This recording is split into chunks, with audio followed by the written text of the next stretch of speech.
Assalamualaikum warahmatullahi wabarakatuh. Asyhadu an la ilaha illallah wa asyhadu anna Muhammadar Rasulullah. Yang saya taklimi Kiai Hasan Mutawakkil Allah SHMM selaku pengasuh Pondok Pesantren Zainul Hasan Genggong. Yang saya hormati Bapak Rektor Universitas Islam Zainul Hasan Genggong, Bapak Dr. Abdul Aziz BAMAG.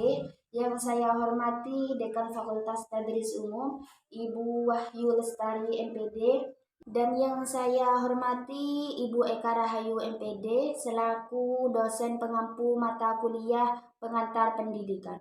Dan tak lupa saya ucapkan terima kasih kepada kedua orang tua saya karena berkat dukungan beliaulah saya berada di titik saat ini. Perkenalkan, nama saya Saadah, saya mahasiswa di Universitas Islam Zainul Hasan Genggong, Prodi Tadris Matematika.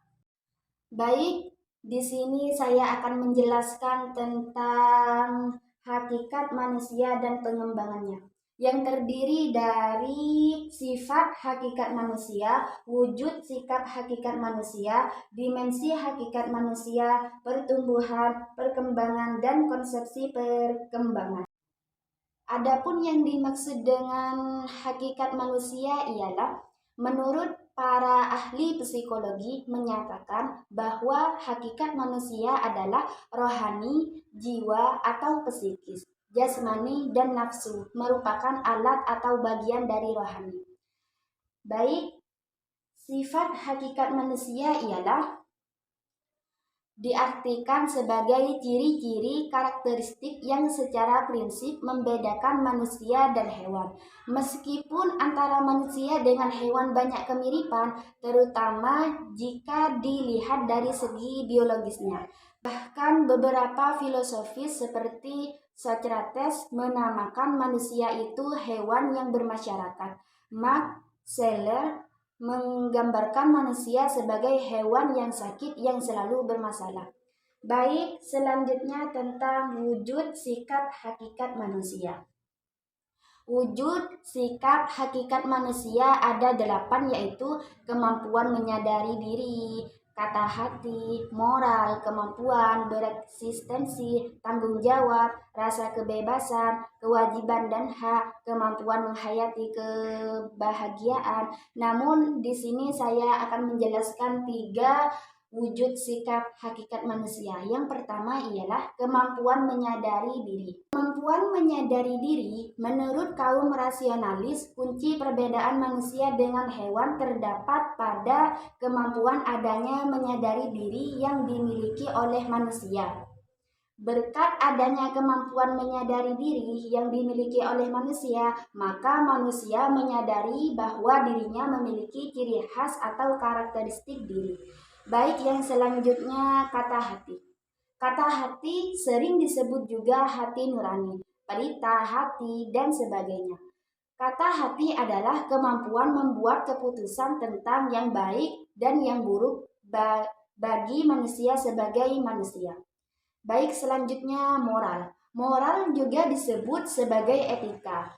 Etika adalah perbuatan sendiri. Moral yang sinkron dengan kata hati yang tajam, yaitu benar-benar baik. Selanjutnya, dimensi hakikat manusia. Dimensi hakikat manusia ada 4 jenis, yaitu yang pertama dimensi keindividuan, yang kedua dimensi kesosialan, yang ketiga dimensi kesusilaan, dan yang keempat dimensi keberagaman. Yang dimaksud dimensi keindividuan ialah Lisen mengartikan individu sebagai orang seseorang, sesuatu yang merupakan suatu kebutuhan yang tidak dibagi-bagi. Selanjutnya, individu diartikan sebagai pribadi. Setiap anak yang dilahirkan telah dikaruniai potensi untuk menjadi berbeda dari yang lain atau menjadi diri sendiri. Selanjutnya, dimensi kesosialan. Setiap bayi yang lahir dikaruniai potensi sosialitas. Artinya, setiap orang dapat saling berkomunikasi yang pada hakikatnya di dalamnya terkandung unsur saling memberi dan menerima. Baik, selanjutnya dimensi kesusilaan.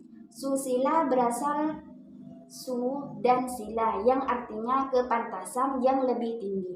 Akan tetapi, di dalam kehidupan masyarakat, orang tidak cukup hanya yang sopan jika masih terkandung kejahatan terselubung.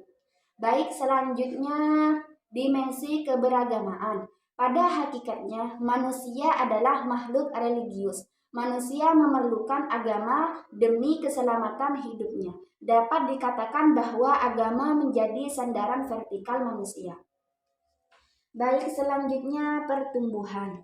Pertumbuhan mengacu kepada perubahan yang terjadi pada seseorang dalam segi fisik, komposisi, hormonal, dan disposisi biologis, baik yang tampak dari luar maupun organ-organ tubuh yang tidak tampak yang hanya dapat dideteksi oleh alat khusus. Contohnya postur tubuh, raut wajah, bentuk hidung, pipi, dan mata. Baik, selanjutnya perkembangan. Perkembangan melibatkan perubahan dalam struktur, fungsi, dan kompleksitas organisme seiring waktu.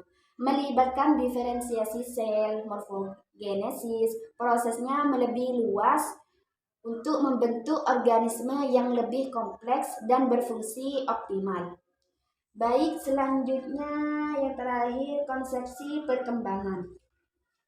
Konsepsi perkembangan adalah konsep yang merujuk pada serangkaian tahap atau proses yang dialami individu dalam perkembangan dari masa bayi hingga dewasa. Konsepsi perkembangan ini didasarkan pada berbagai teori yang dikembangkan oleh para ahli psikologi perkembangan. Sekian presentasi dari saya. Mohon maaf apabila ada kesalahan. Wabillahi taufik wal hidayah. Wassalamualaikum warahmatullahi wabarakatuh.